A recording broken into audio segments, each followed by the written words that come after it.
Savez-vous pourquoi Lumumba est mort? Est-ce que vous savez pourquoi Lumumba est mort? Il est mort parce qu'il voulait défendre ou qu'il s'était opposé à des intérêts plus forts que ceux qu'il représentait. Mais c'est quoi ces intérêts? C'est vague. Vous faites partie de l'élite congolaise. Lumumba est mort il y a plus de 60 ans. 62 ans ou 3 ans. Parce qu'il, peut-être, vous savez que si on ne sait pas pourquoi Lumumba est mort, c'est-à-dire on n'a pas tiré des bonnes raisons de sa disparition, c'est qu'on a un pan entier de notre histoire que nous méconnaissons. Alors que la vie d'une nation est une continuité historique. Nous sommes en train de continuer une histoire que nous ignorons. Nous sommes qui? Parce qu'un peuple doit être acteur de son histoire. Mais nous ne connaissons pas cette histoire. Et je commence par l'histoire la plus récente. Je ne remonte pas au XVe siècle avec les conquistadors espagnols et lusitaniens. Je parle de la mort de Lumumba. Connaissons-nous pourquoi Lumumba est mort? L'accord avec Kwame Nkrumah? Par exemple.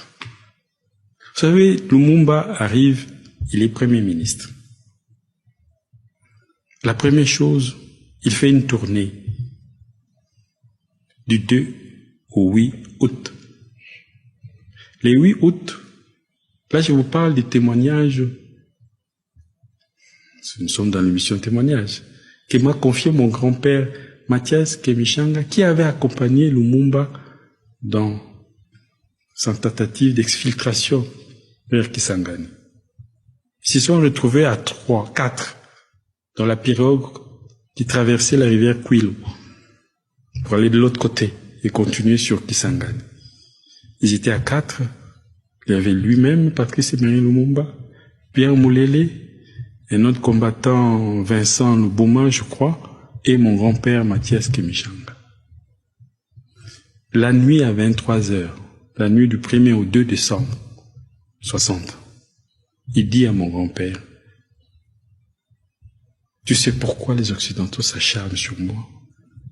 Tu sais pourquoi, quoi que je fasse, ils vont me tuer? » Mon grand-père dit, « Pourquoi? » Les 8 août, j'ai signé, et c'est la première fois que j'en parle, hein. Depuis la mort de mon grand-père, la mort de Lumumba, j'étais pas encore né. Et j'avais signé un accord secret avec Kwame Nkrumah. Un accord portant création des États-Unis, du Congo et du Ghana. D'autres nations devaient rejoindre cette république confédérale, notamment la Guinée, Conakry, la Guinée de Sékou Touré, les Mali de Modibo Keïta, et avec Nasser, ils étaient en discussion pour élargir au niveau du Maghreb ces nouvel État confédéral. Jusque-là, je n'ai encore rien dit. Cet État aurait comme capitale Léopoldville, Kinshasa. L'armée, essentiellement ghanéenne, mais Kwame Nkrumah lui dit, depuis l'événement de Bronzeville aux États-Unis, au Texas, où une centaine de militaires noirs de l'armée américaine, militaires noirs de l'armée américaine qui ont été injustement dégradés et chassés de l'armée parce qu'un de leurs aurait tué un blanc à Texas.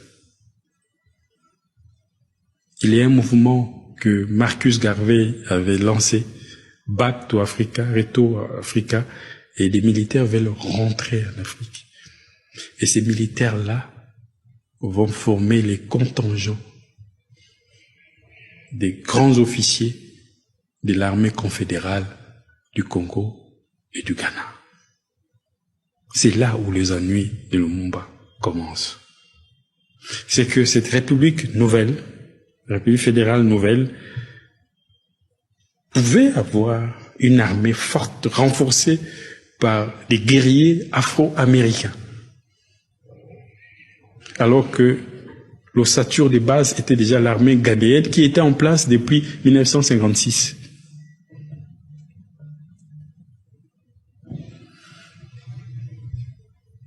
Dubois, c'est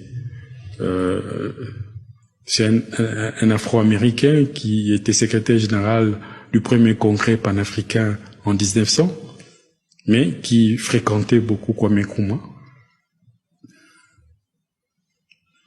Dubois a eu l'information auprès des services secrets américains que cet acte-là, posé par Lumumba, était éminemment anti-occidental et que cet homme ne devrait plus vivre.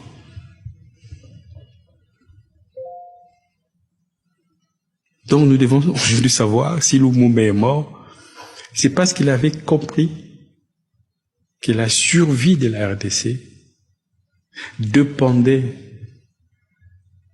de son insertion dans une république confédérale, panafricaine, et qu'il avait dit même à mon grand-père, si le Congo n'est pas la force motrice de cette république panafricaine, les Occidentaux vont revenir en 1885, s'acharner sur le Congo, le dépécer et le détruire.